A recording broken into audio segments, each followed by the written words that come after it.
એક વખત કુરુક્ષેત્ર વોર શરૂ થવાનું હતું. યુદ્ધ મેદાનમાં અર્જુના પોતાના સગા સંબંધીઓ અને ગુરુઓને સામે જોઈને દુઃખી થઈ ગયો. તેણે વિચાર્યું, હું મારા પોતાના લોકોને કેવી રીતે મારી શકું? ત્યારે તેના સારથી લોર્ડ કૃષ્ણ હતા. અર્જુન દુઃખી થઈને ધનુષ નીચે મૂકી દે છે અને કહે છે કે તે યુદ્ધ નહીં કરે.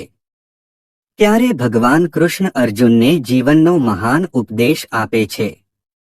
એ ઉપદેશને જ ભાગવત ગીતા કહેવામાં આવે છે. ભગવાન કૃષ્ણનો ઉપદેશ: માણસે હંમેશા ધર્મ અને સત્યના માર્ગ પર ચાલવું જોઈએ.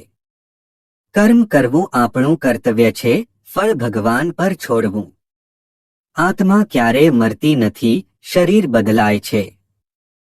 મુશ્કેલ સમયમાં હિંમત અને ધીરજ રાખવી જોઈએ. કૃષ્ણના ઉપદેશ સાંભળ્યા પછી અર્જુનનો ભય દૂર થયો અને તેણે પોતાના ધર્મ માટે યુદ્ધ કરવાનું નક્કી કર્યું. મોરલ: જે માણસ ભગવાન પર વિશ્વાસ રાખે છે અને પોતાનું કર્તવ્ય કરે છે, તેને જીવનમાં સફળતા મળે છે.